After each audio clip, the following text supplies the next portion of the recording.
VSCC 24 news, सच के आगे कोई नहीं। नमस्कार, मैं हूं साक्षी। आप देख रहे हैं VSCC 24 न्यूज। शाहजहांपुर में 16 वर्षीय अंजलि पाल के अपहरण और हत्या के मामले में पुलिस कार्रवाई पर गंभीर सवाल खड़े हो गए हैं।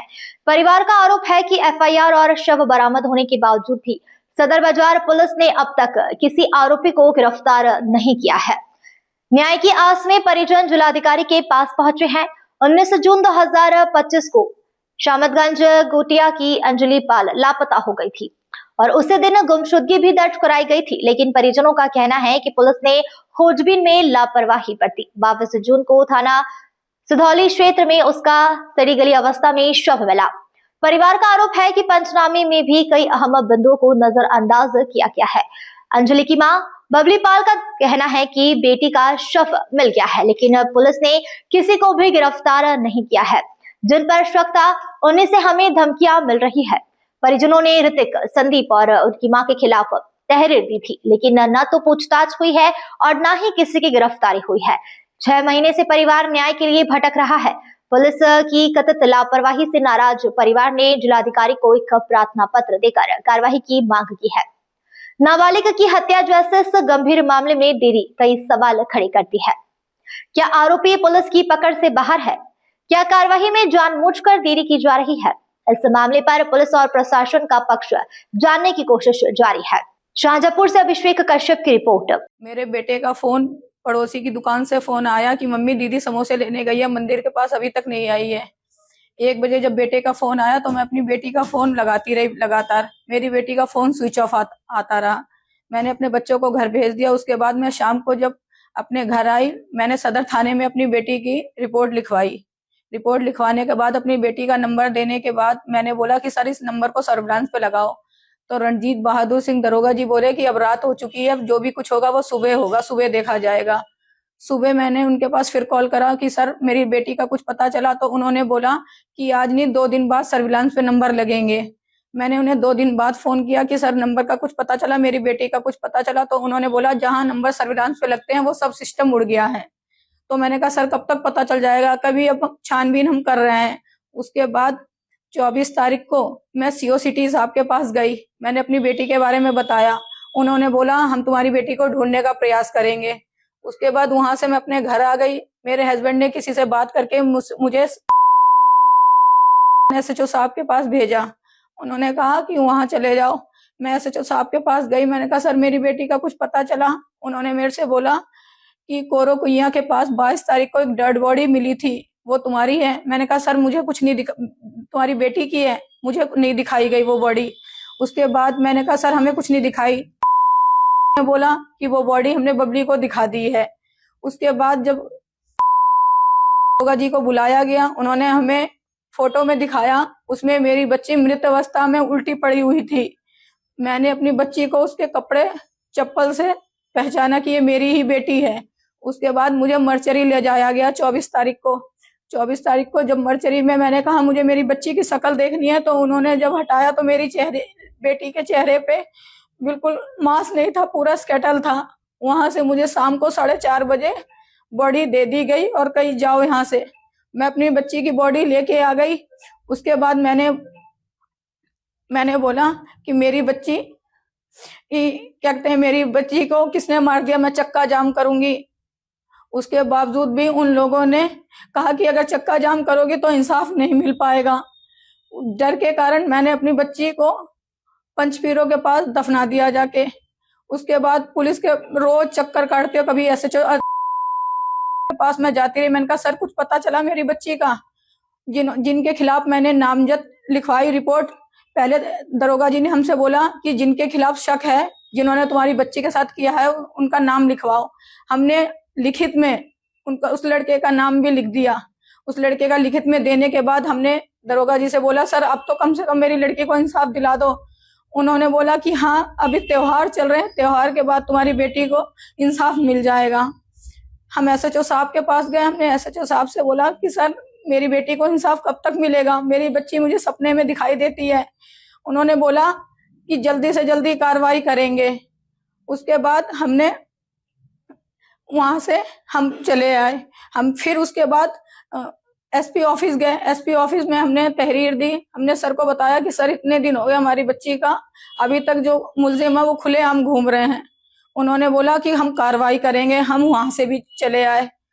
उसके बाद हमने बजरंग वो यहाँ पे है राजस्थान की सोनिया मैम, उन्होंने हमारे पास कॉल की। उन्होंने बोला कि क्या घटना घटित हुई है। हमने उन्हें पूरी जानकारी दी।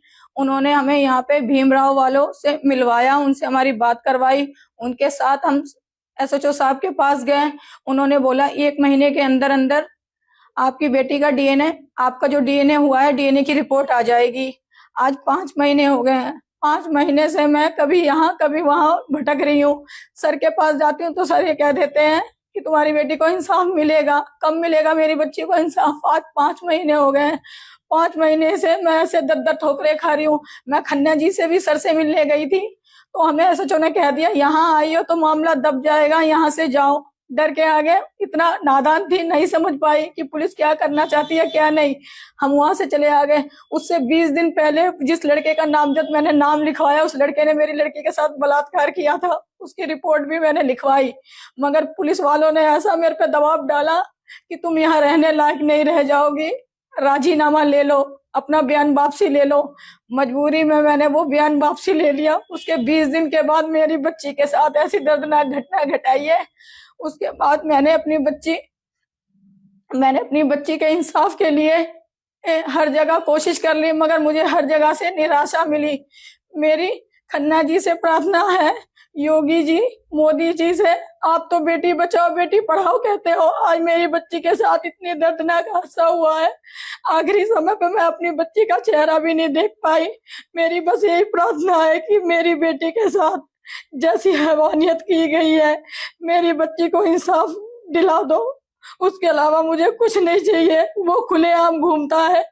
मैं जब भी निकलती हूँ तो बस यही धमकी देता है, जो करना था कर लिया। मुझे देख के थूकता है। मेरे और भी 4 छोटे छोटे बच्चे हैं, अगर उनके साथ कुछ हो गया, मैं यहाँ अकेली रहती हूँ, मेरे हस्बैंड नोएडा में रहते हैं, तो इसके जिम्मेदार कौन होंगे? मुझे यहाँ रहने में भी खतरा है। अगर कुछ भी होता है मुझे मेरे बच्चों को, तो उसके जिम्मेदार जिस लड़की उसका भाई, उसकी माँ, इन तीनों ने मेरी बच्ची को जान से मार दिया है। मैं श्यामतगंज कवटिया की निवासी हूँ और वो जो लड़का है वो भी वहीं का है, वो वाल्मीकि समाज का है। जब मैंने उस लड़के के ऊपर, मेरी बेटी ने कहा कि मम्मी इस लड़के ने मेरे साथ बलात्कार किया है, मैंने उस लड़के के ऊपर रिपोर्ट लिखवा दी, तो गांव वालों ने कहा ये वाल्मीकि समाज का है और तुम पाल हो समाज की गडरिया, अगर समझौता नहीं किया तो आगे तुम्हारे लिए खतरा हो जाएगा। इसलिए मैंने अपनी बदनामी के चक्कर में मैंने उनसे राजीनामा ले लिया। और बजरंग दल वालों को भी जब इस बात का पता चला तो उसमें से एक बजरंग दल वाले मुझे वीडियो कॉलिंग करके बात करते थे। फिर बाद में तो मैंने उनसे बोला कि बात करनी है तो मुझे वॉइस कॉलिंग करो, वीडियो कॉलिंग मत किया करो। तो उन्होंने मुझे पैसों का ऑफर दिया और मेरे से नशीली हालत में, अपने शराब पी रखी थी, मेरे से कह रहे कि आ जाओ, हम हरदोई आ चुके हैं, आपसे हरदोई में मिल लेंगे, हम आपको योगी जी से मिलवा देंगे, योगी जी कब बैठते हैं।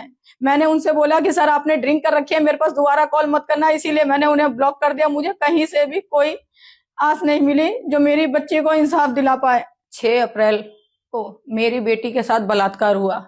उसके बाद से ही मेरी लड़की घर में अकेली गुमसुम, किसी से बोलना नहीं, कुछ भी नहीं। जब मैं अपने हस्बैंड के पास नोएडा गई हुई थी, एक दिन के लिए इमरजेंसी काम आ गया था, मैंने पूछा बेटा क्या बात है, कुछ तो बताओ। मम्मी कुछ नहीं है, ना खाना खाती थी, मैं कसम दे दे के खाना खिलाती थी। एक दिन जब उसकी तबीयत बिगड़ी, मैंने पूछा बेटा क्या बात है, कही मम्मी मेरे पेट में दर्द नहीं बंद होता। मैंने कहा बेटा बात क्या है आखिर? कही मम्मी मेरे साथ कुछ गलत हुआ है। मैंने कहा क्या गलत हुआ है? कही मम्मी मैं कैसे बताऊं, मैं नहीं बताने लायक रह गई। मैंने कहा बेटा बताओ तो। कही मम्मी वाल्मीकि उस लड़के ने मेरे साथ जबरदस्ती की, उसने मेरी फोटो वीडियो बनाई रखी है। तो मैंने कहा बेटा तुमने मुझे इतने दिन से क्यों नहीं बताया? मेरी बेटी ने मुझे 2 तारीख 5वां महीना 2025 मई में बताई। मेरी बेटी गुमसुम रहने लगी। मैंने कहा बेटा बताओ कब किया उसने बोला मम्मी मेरे साथ बलात्कार जब तुम नोएडा गई हुई थी तब मेरे साथ एक घटना घटी। उसके बाद मैंने अपनी बेटी से बोला, तुरंत एक्शन में आई। मैंने अपनी बेटी से बोला मेरे साथ चलो। मेरी बेटी मेरे साथ थाने आई, उसने रिपोर्ट लिखवाई। उसने बताया कि मम्मी मेरे साथ इसने इस बात की धमकी देता था कि अगर अपनी मम्मी को या घर में किसी को भी बताया तो जो फोटो वीडियोज हैं वो लीक कर दूंगा। उसके बाद मैंने 2 तारीख 5वां महीना 2025 में उस लड़के के खिलाफ रिपोर्ट लिखवा दी। रिपोर्ट लिखवाने के बाद गांव के ही और जो वाल्मीकि और समाज के लोग थे उन लोगों ने मुझे डराया धमकाया, मेरे से कहा कि जो कंप्लेंट है वो वापसी ले लो, नहीं तो यहाँ गौटिया में नहीं रह पाओगी। इस वजह से मैंने 5 तारीख 5वां महीना 2025 में रिपोर्ट वापसी ले ली।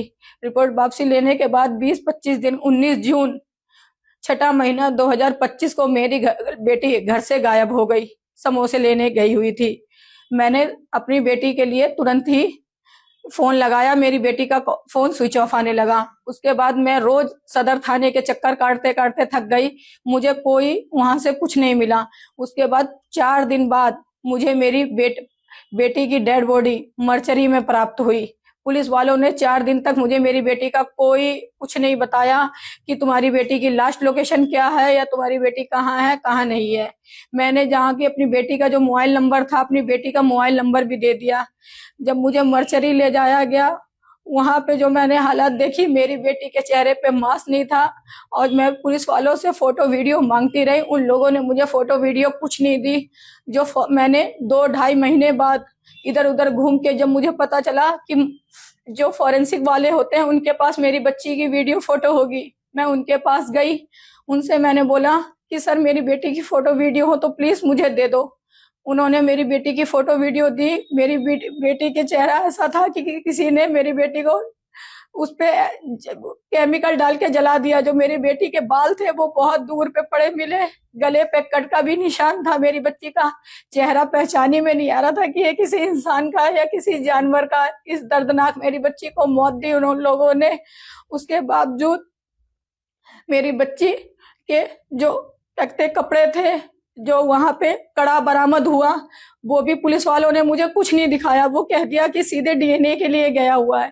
बाद में मेरे से कहा तुम्हारा डीएनए कराएंगे। 1.5 महीने के बाद तो मुझे पोस्टमार्टम रिपोर्ट दी और 2 महीने बाद मेरा डीएनए सैंपल भेजा गया। मैं कहती रही कि सर प्लीज जितनी जल्दी हो उतनी जल्दी कार्रवाई करो, तो वो ये कहते इन कामों में टाइम लगता है, बस हमें यही कहते रहे इंसाफ मिलेगा। कब मिलेगा मेरी बच्ची को इंसाफ? और उसके बावजूद मेरी बेटी जो जहाँ पे मेरी बेटी की कोरो कुइया सिनौली पुलिस को मेरी बेटी की डेड बॉडी मिली थी, वहां पे जो पंचनामा भरा गया है वो भी गलत भरा गया है। मेरी बेटी कान में सोने के पहनी हुई थी, उसमें वो भी नहीं लिखा। जब उन्होंने एक एक छोटी छोटी बातें लिखी हैं कि धागा मिला है, ये मिला वो मिला, तो इतनी बड़ी चीज क्यों नहीं लिखी गई? क्या पुलिस सिर्फ खाने के लिए होती है? उसके बावजूद जब मैं 8-10 दिन के बाद जहां मेरी बेटी की डेड बॉडी बरामद मिली थी, मैं वहां गई तो मेरी बेटी जो गले में धागा पहनती है वहां पे मुझे पड़ा मिला। वो धागा मैं अपने घर उठा के लेके आ गई। अगर पुलिस ने उसी टाइम सही से छानबीन की होती तो धागा क्या पुलिस वालों को नहीं मिलता? उन्होंने कुछ नहीं, बस उन्हें जो चाहिए था वो उन्होंने ले लिया।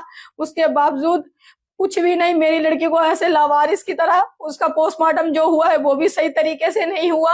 उसकी जो चीजें पहनी हुई थी वो भी उसकी रख ली गई और इसमें मुलजिम को छुपाया जा रहा है। पुलिस वालों को साफ पता है कि ये किसने किया है, उसके बावजूद भी पुलिस कुछ नहीं कर रही है। मेरी बेटी को बस इंसाफ चाहिए, इसके अलावा मुझे कुछ नहीं चाहिए।